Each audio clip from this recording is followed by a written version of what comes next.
గురుభ్యో నమః. గురుడు ఐదవ ఇంట్లో. గురుడు ఐదవ ఇంట్లో మీ ఆత్మవిశ్వాసం మీకే మోసం తేవచ్చు. అలా ఉండడానికి, అలా తీసుకురాకుండా ఉండడానికి మీకు కొన్ని ఉపాయాలు. గురుడు ఐదవ ఇంట్లో ఉంటే జ్ఞానము, అదృష్టము, ప్రేమ, మనసు, సృజనాత్మకత పెంచుతుంది. ఈ సంతానాన్ని కూడా ఇస్తుంది పంచభావం. అది బలహీనంగా ఉంటే అధిక ఆత్మవిశ్వాసము, చదువులో అడ్డంకులు మరియు పిల్లల వైపు నుండి ఒత్తిడి కలిగించవచ్చు. సరైన ఉపాయాల ద్వారా దీని ప్రతికూల స్వభావం తగ్గించబడి జీవితంలో ఉపశమనం మరియు విజయం రెండూ లభిస్తాయి. గురుడు పంచభావన అంటే జాతకంలో ఐదవ ఇల్లు చాలా ప్రత్యేకమైనది. ఎందుకంటే మీ బుద్ధి, ఆలోచన, నేర్చుకునే సామర్థ్యం, పిల్లలు, రొమాన్స్ మరియు అదృష్టము, సృజనాత్మకతకు చూపిస్తుంది. ఇది ఐదవ ఇల్లు బలంగా ఉంటే వారి జీవితంలో అవకాశాలు తమంతట తాము వచ్చి చేరుకుంటాయని చెప్తారు. ఇంత ముఖ్యమైన స్థానంలో గురుడు వంటి శుభ మరియు విశాలమైన గ్రహం స్థితి ఉంటే దాన్ని ప్రభావం తేలికగా తీసుకోకూడదు. గురుడు జ్ఞానము, అర్థం చేసుకోవడం, నమ్మకం, పెద్ద పెద్ద నిర్ణయాలు, జీవిత దశ మరియు అదృష్టానికి యజమానిగా పరిగణించబడతాడు. ఈ కారణంగా ఇది ఐదవ ఇంట్లో ఉన్నప్పుడు మనసు స్పష్టంగా పనిచేస్తుంది, ఆలోచనలు బలంగా ఉంటాయి మరియు చాలాసార్లు అదృష్టం అకస్మాత్తుగా తోడ్పడుతుంది. కానీ కేవలం సానుకూల అంశాలు మాత్రమే కాకుండా దాని ప్రతికూల ప్రభావాలు కూడా కనిపిస్తాయి. చాలామంది వ్యక్తులు తమ జాతక చక్రంలో గురుడి స్థితి వల్ల ఎక్కువగా నమ్మకం ఉండే వ్యక్తులుగా మారిపోతారు. దీనివల్ల నష్టపోల్సి రావచ్చు. కొన్నిసార్లు ఇది వ్యక్తిని అధిక ఆత్మవిశ్వాసంతో నింపుతుంది లేదా పిల్లల విషయంలో అడ్డంకులు తెస్తుంది. అందువల్ల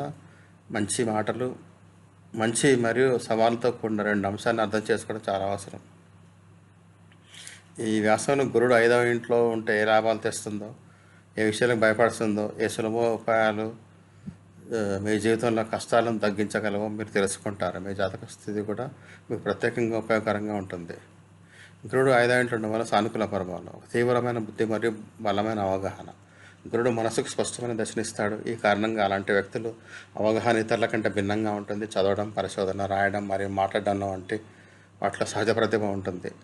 అదృష్టం తోడ్పాటు. ఐదవ ఇల్లు అదృష్టం ముడిపడుతుంది. ఇక్కడ గురుడు ఉంటే అకస్మాత్తుగా అవకాశాలు లభించడం, సరైన దిశలో మార్గం దొరకడం మరియు కష్ట సమయాలను కూడా తప్పించుకోవడం సాధారణ విషయం.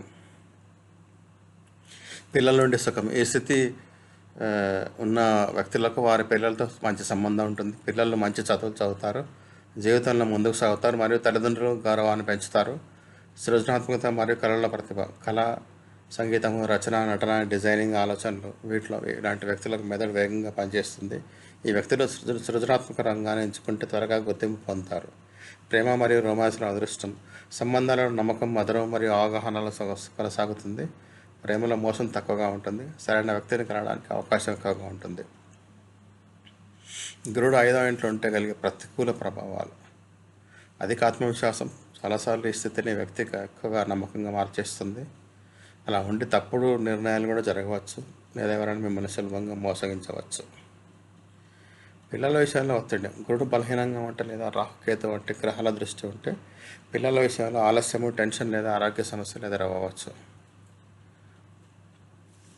ఏకకాలంలో మనస్సులు అనేక ఆలోచనలు. ఈ వ్యక్తులు తరచుగా ఎక్కువగా ఆలోచిస్తూ ఉంటారు. కొన్నిసార్లు ఎక్కువగా ఆలోచించడం వల్ల ఏ పనిని నిర్ణయించుకోలేకపోవడం మరియు అవకాశాలు కోల్పోవడం జరుగుతుంది.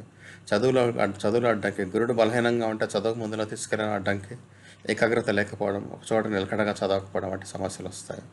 అనవసరమైన ఖర్చు. అదృష్టం ఎక్కువగా నమ్మకం కారణంగా వ్యక్తులు ఆలోచించకుండా డబ్బును ఖర్చు చేస్తారు. తర్వాత పశ్చాత్తాపం కూడా కలుగుతుంది. గురుడు ఐదవ ఇంటికి సులభమైన ఉపాయాలు. ఈ ఉపాయాల ద్వారా గురుడు బలపడతాడు మరియు దాని ప్రతికూల ప్రభావాలు కూడా తగ్గిపోతాయి. పసుపు రంగును వాడండి. గురువారం పసుపు బట్టలు ధరించండి లేదా పసుపు పప్పు అంటే శనగపప్పు దానం చేయండి. గురువారం ఉపవాసం ఉండండి. ఒక తేలికపాటి మరియు సాత్వికాహారం తీసుకోండి. దీనివల్ల గ్రహాలు శాంతించుతాయి. పెద్దల ఆశీర్వాదం తీసుకోండి. గురుడికి పెద్దల ఆశీర్వాదంతో నేరుగా సంబంధం ఉంటుంది.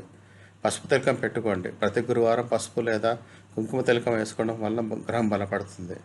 పేద పిల్లలకు సాయం చేయండి. పిల్లలకు ఆహారం, నోట్బుక్, పెన్సిల్, బట్టలు ఇవ్వడం ద్వారా మన అదృష్టాన్ని తలుపులు తెరుచుకుంటాయి.